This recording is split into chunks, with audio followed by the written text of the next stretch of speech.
Hello friends, இன்றைக்கி நம்ம எதை பற்றி பார்க்க போகிறோம்னு பார்த்தீங்கன்னா பீல் ஆஃப் மாஸ்க்கு.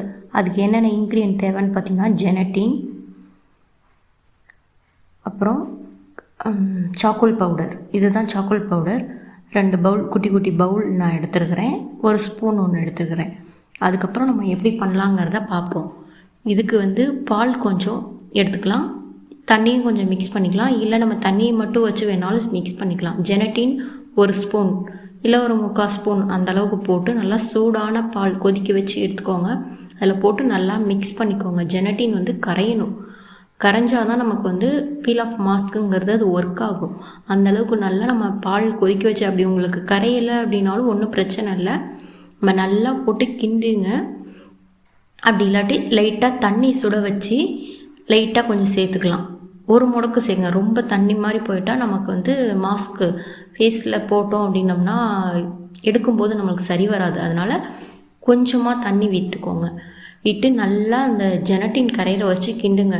அப்படியும் உங்களுக்கு கரையில அப்படின்னா நீங்கள் என்ன பண்ணுங்கள், நல்லா கிண்டிக்கிட்டுருங்க. ஓரளவு நல்லா காஞ்சதுக்கப்புறம் சாக்கோல் பவுட்ரு நான் போட்டிருக்கேன் பாருங்கள், எந்த அளவுக்கு போட்டிருக்கணும். சாக்கோல் பவுட்ரு கொஞ்சம் போட்டுக்கோங்க.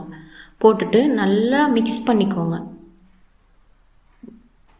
ஃபுல்லாக சாக்கோல் பவுட்ரு நம்ம போட்டிருக்கதே தெரியாத அளவுக்கு கட்டிக்கிட்டே, எந்த ஒரு தூளுமே இருக்கக்கூடாது.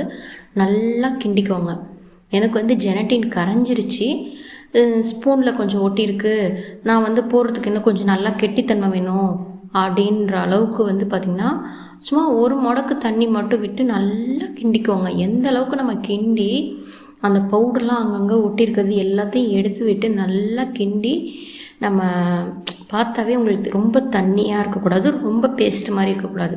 கரெக்டான பதத்துக்கு பார்த்திங்கன்னா என்னோடதில் தெரியும். நான் கரண்டியில் எடுத்து காமிக்கிறேன் பாருங்கள்.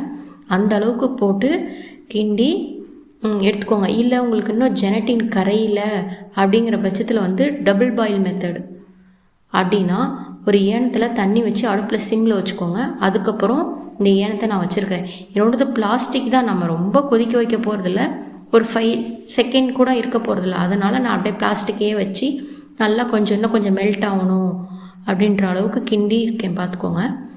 கிண்டி எடுத்ததுக்கப்புறம் பார்த்திங்கன்னா நான் கையில் போடுறேன். நான் சூடாக இருக்கப்போ நீங்கள் போட்டுறாதீங்க. ஓரளவு ஆறுனதுக்கப்புறம் கை பொறுக்கிற சூடு உங்களுக்கு இந்த சூடு போதும் அப்படின்றப்ப கையில் போட்டுக்கோங்க. போட்டு நல்லா காய வச்சு விட்ருங்க. நான் கட் பண்ணி எடுத்துருக்கிறேன். அது ரொம்ப லேட் ஆகும், ரொம்ப லாங்காக போகும் வீடியோ அப்படிங்கிறதுனால எனக்கு தண்ணி மாதிரி இருக்கிறதுனால இன்னும் கொஞ்சம் ஒரு லேயர் போட்டுக்கிறேன் மேலே. இன்னும் ஒரு லேயர் நம்ம இதை கையிலே கூட அப்ளை பண்ணலாம். கையில் எடுத்து ஃபேஸ்க்கு அப்ளை பண்ணிக்கலாம். ஆனால் எந்தெந்த இடத்துல நமக்கு ஹேர் ரிமூவ் ஆகும்னு நினைக்கிறோமோ அந்த இடத்துல போடுங்க. போட்டு நான் எடுக்கிறப்ப பாருங்கள், அப்படியே நம்ம லேயர் மாதிரி அப்படியே ஆடை எப்படி நம்ம எடுக்கிறோம், பாம்பு தோல் மாதிரி, அந்த மாதிரி நமக்கு வரும். என்னோடதில் உங்களுக்கு வீடியோ சரியாக இதில் தெரியல அப்படின்னா நான் ஃபேஸில் அப்ளை பண்ணி கடைசியாக ஒரு பவுலில் காமிக்கிறேன் பாருங்கள். ஏன்னா ஃபேஸில் அப்ளை பண்ணி போட்டோம்னா ரொம்ப லாங்காக போகும். அதனால நான் கையில் அப்ளை பண்ணியிருக்கேன். ஃபேஸில் அப்ளை பண்ணி எடுத்ததை நான் உங்களுக்கு ஃபேஸில் அப்ளை பண்ணி எடுத்ததை நான் காமிச்சிருக்கேன் பாருங்கள். கடைசியாக பவுலில் காமிக்கிறேன். இதில் கையில் போட்டு உங்களுக்கு காமிச்சிருக்கேன். கையில் போட்டு ஃபுல்லாக எடுத்ததுக்கப்புறம் கை எப்படி இருக்குது அப்படிங்கிறத நான் காமிக்கிறேன். உரிச்சதுக்கப்புறம் என் கை எப்படி இருக்குங்கிறத நீங்கள் பார்க்குறீங்க. நான் ஃபேஸில் போட்டு எடுத்ததை பவுலில் காமிக்கிறேன்.